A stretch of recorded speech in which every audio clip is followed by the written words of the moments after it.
Good morning, afternoon or evening, and welcome back to Kerbal Space Program here on Edenia. Thank you very much for tuning in today. What we're going to do today, I've been ferrying off a lot of tourists, as you can see, done a lot of contracts, gotten a bit of money, gotten a bit of science. So what we can do now is we can go into the tracking station. Oh no, not actually into it. We can go into the menu of the tracking station and upgrade it. This will give us patched conics, and patched conics are sort of like a flight planning. So you can mid-flight you can do a maneuver, and the maneuver you can execute it by following a marker on your nav ball, which is really great. Now also we've got a nice bit of science, so we can actually do some researching. We've been taking a look at the possibilities last time. Advanced flight control is really neat, gives us an inline stabilizer, a lander. Also these thruster blocks, which are great for RCS, for in-orbit maneuvering. But we're not going to be needing that right now. What we do need, however, I'm just taking a look at the options. This is really good for planes. This is a 1.5 meter Weasley turbofan engine. It's for planes. It just uses liquid fuel, no oxidizer, and it's vastly better than what we had before. This is all good stuff as well, but this is basically not necessary. Now this is really good. Bigger fuel tanks and external fuel ducts for transferring fuel to other areas. Let's see, these are not very important. We don't need these just yet. What we do need, however, I think electrics would be really good to have, because we get the Probodobodyne Octo, which is a probe that will also let us do SAS, so it will be stabilized, and we get these photovoltaic panels. Wow, lots of hard words in this game. We also get this rechargeable battery tank, which can be a part of the main body instead of just tacked on the side. So I think we're going to go for electrics. Let's see, advanced space exploration. I just want to take a look at what we unlock if we go this way. This is a really nice module, so we definitely want to go this way. But it's 160 science, and we need to upgrade the science lab. This is also really good, specialized control. This will let you get all the SAS options without a pilot. So it's not a probe; it's just a tack on, and it will give you a lot of options for SAS, which is really good. So yeah, for now I think we're going to go with electronics, and we're going to purchase every single part of it, which costs 11,000. There we go. So that's really good. Now we also might want to consider upgrading the vehicle assembly building, because then we can take 255 parts to space and we get basic action groups. So that's really nice as well. We've got the money for it. I say let's do it. There we go. So now we can build bigger rockets, which is always good. Administration building, we can't upgrade it. We don't really need to upgrade it. We've got the unpaid research program to cost us reputation and yield science, so that's good. We don't need anything else at the moment. So I'm thinking, I'm doubting actually. What should we do? Should we do a probe, or should we do a manned probe, a manned craft for the moon? Now if we go with a Probodobodyne and put a command pod underneath it, this will mean that it will fly on itself whether there is a pilot on board or not. And I think that's great. I think that is going to be the basis for our rocket. So let's put this up, and let's put a parachute on this, because we're only taking this part back to Kerbin. I don't think we need anything else on there at all. So let's go with a heat shield. This will return to Kerbin. This will be the upper stage. Now we need a stack decoupler, which will be a new stage. And now we need to actually have something that will fly by the moon. So we need something nice, something with a bit of power. I think this will do nicely. This will be the moon rocket Mark 1. It's not going to be the moon lander. Just flying by. There we go. Save. So this is the part that will go to the moon to get science from the moon. Which is going to be really tricky, actually, but we're just going to do it.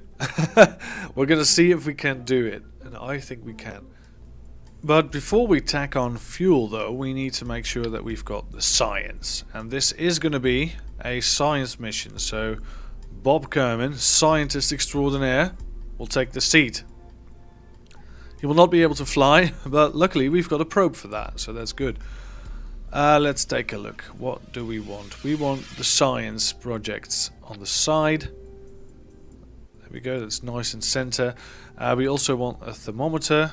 2 of them will do nicely. And we'll tack on some of these as well. That's very nice. Now we can put this on. And do we need an experiment storage unit? No, I don't think so. I think this is going to be enough. We just have 2 of each and every experiment except for the science lab. We need to reset that once we're in space.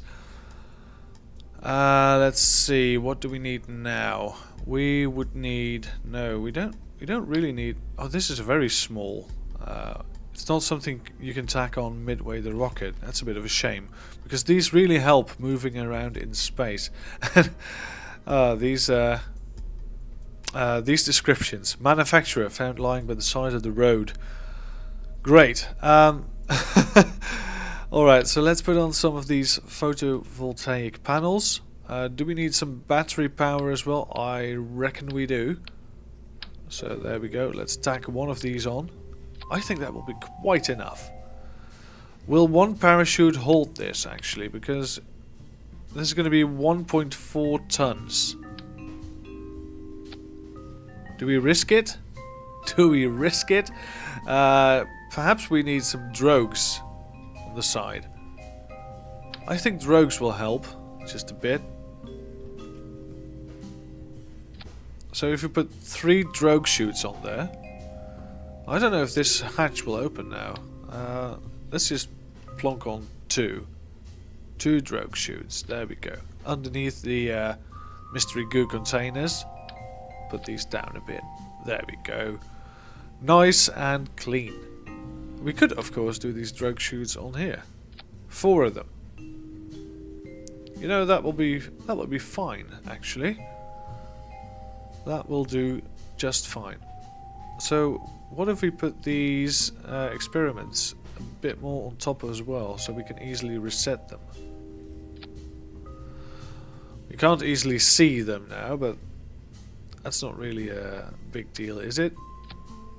We could, of course, cheat a bit. There is this move tool. You can move some items inside just a bit more. If you turn the snapping off, you can just put them like here. There we go. It's nice and compact. And these will still work, I think. Deployed. Yeah, because these don't open doors. Let's just go like this. There we go. Nice and compact. So what else do we want?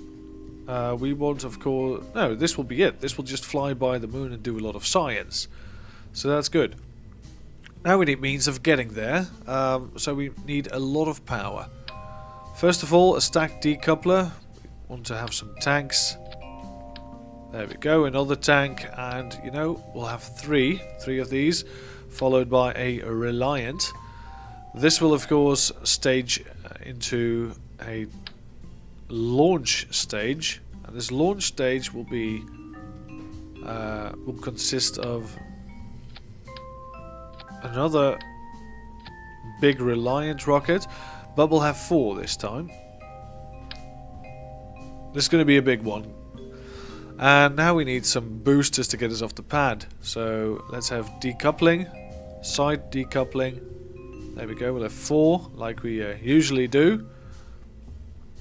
And we'll have some of these big boys on the side. There we go. That's a bit crooked. There we go. That's better. Now put these down a bit, like so. And now we can go hog wild with the wings, because we've got plenty of part points left. So let's put some wings on these. Let's also put some wings on this stage, because we need to be able to maneuver while we're in the atmosphere. And we might even want to put some of these on here. I think that will do nicely. Now we can add some aerodynamics. So there we go. Couple of tops on that one, and I think that's us basically done. Now we do need some launch stability, so might want to put these on here. Yeah. Now we can drag the whole thing down a bit. Otherwise it would look really silly. There we go. Oh, I think this is going to clip, so we might want to do on the side. I guess we'll do them a bit on the side. This is going to be a really strange rocket, but you know it's going to launch, and that's what matters. So we've got these and these. These should fire simultaneously, really. So these ones go there. Then these will come off. Actually, should we have this one launch as well? No, I don't think so. It's not that heavy. These two can go simultaneously. That's fine. And this will go. We'll blast this off then. And this will go. And this will go. I think that's it. Let's take a look at the engineering report. This is 62 parts, so there's more than we more than double we had originally. Empty crew cabin. That's not good. Bob, get in there. Parachute issues. Why? The command pod has crew assigned, but no parachute attached. We did find a parachute in the same separation stage. Make sure it's attached correctly. Right. So yeah, there's no parachute actually on the on this crew cabin, and that's why it's bothering me. But that's fine. Unused monopropellant. Yeah, that's a bit of a shame. Let's get rid of it. There we go. And I think this is the Moon Rocket Mark 1. So let's get into orbit first, and let's see if we can make it to the moon. Alright, Bob, this is it. Your time to shine. 3, 2, 1, lift off. There we go. Nice and easy. We tilt just a bit. Oh, and we're already going sideways just a bit. This craft is not very stable. But hopefully it will get us in the air. That's the most important part. Look, there we go. We're wobbling very much. Probably just going too fast for what this craft can handle. Oh, jeez. Alright. Well, let's make sure that we get out of this stage first. Get into the upper parts of the atmosphere. That will help us nicely. There we go. Oh, jeez. I did something wrong. Very wrong. I have disconnected the rocket from the actual... Yeah, that's what I meant.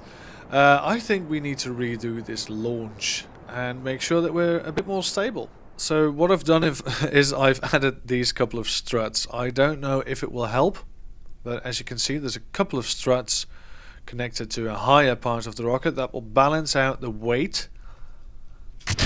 Let's just hope it works. So we're going to tilt just a bit and try and keep it stable. It's looking better already. We're still in the straight line. We want to stay in a straight line if we want to reach the moon. We want to stay on this 90 degree or 91. There we go, 90 degree line.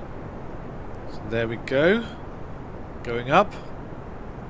Now we can use SAS to stabilize. I didn't even use SAS there. Alright, that's nice. Let's get rid of the solid fuel boosters. There we go. And we're launching the other rocket now. There's a lot of debris flying around. We're still picking up speed, but it's not fast, but it's just fast enough for us to actually gain speed to get into the upper atmosphere. So that's nice. So now we need to tilt this rocket to make sure,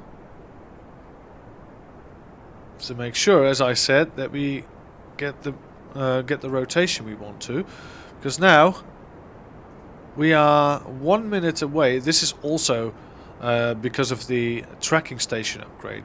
We can see when we will reach the apoapse, which is great. So yeah, we are moving away from the apoapsis. That means we're picking up enough speed to actually get into orbit. So that's great. Let us try to go for the oh, come on. There we go. Let's try to aim for the horizon so we can pick up speed. Let's take a look at the fuel levels as well. As if these fuel levels stop, then I need to switch views and get into the other stage. So there we go. Horizontal. That's nice. Horizontal. Genius. Alright, let's take a look at the rocket itself. It's looking good, isn't it? That is amazing. I don't know if we did any research here. We haven't even done the pressure scan. And the temperature, we did do the temperature, high atmosphere. So there we go. Stage burned. Next stage. Alright, now let's see to it if we can pick up enough speed to actually... Oh, this is a bit tight. Usually when I'm doing these kinds of maneuvers, I tend to stay around the 40-second mark and then move towards the horizon in order to create a perfect orbit. This will not be a perfect orbit. Oh, then again, we are picking up speed. Yes, we are. We are picking up speed. So there we go. 40. Now we just wait 5 seconds. Put it back to 40. This is one of my preferred methods. Some people just push down on the throttle, like so. You can throttle up and down. It's a bit more realistic then. Well, actually, it's not, because there's not many rockets that actually do throttling. Most rockets actually just use 100% or naught. So there's a little tidbit of knowledge. There you go. So we are approaching orbit, and as soon as we're in orbit, we'll do a round of science and we'll get some results from that. So now I'm doing the tiniest boost to my speed, just to keep this around the 40 mark. So yeah, the preferred method would be if you had, if you could lock to prograde, and if you can lock to prograde, then you need to be around the 40 mark in order to make your orbit nice and circular. You can do this around the 30 mark, but be sure that you got enough thrust to make sure that you get the right speeds at the right time, which can be a bit tricky with the tier 1 rockets. There we go, we've got the periapsis, so we can now round out orbit by making this around 70 to 80 as well. So there we go. Let's keep an eye on this one.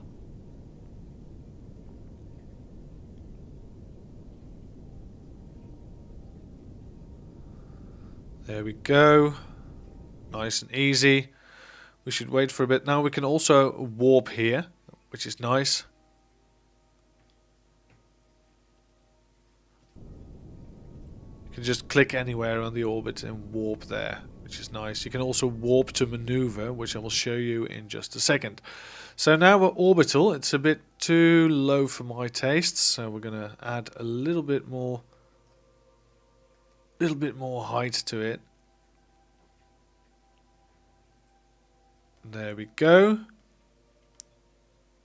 And we should circularize around here. So if these are opposite from each other, that means that you're nearing a perfect orbit. If you are here and you can draw a triangle between these three, a perfect triangle, then you are actually in a full round orbit. But this will do nicely. So this moon rocket debris. Oh, it's at the launch pad, right? Where is the mun? There is the mun. We're going to set the mun as our target, and you can see we get a lot more indicators now. This is the indicator that will say how much degrees I'm off. If I would burn on this degree line, I would be 0.3 degrees off, which is basically nothing. So we're going to ignore that completely. Now what we do want is we want to make sure that we get an encounter with the moon. Now how do you get an encounter? You can just simply add a maneuver, and this is a you can view this as a ghost. Oh, there we go, as a ghost thrust. We're not actually thrusting, we're just ghosting it. So there we go. We need to be on this line. We need to be in line with the moon. So that one is a bit off, just a bit. We want this to be rather perfect.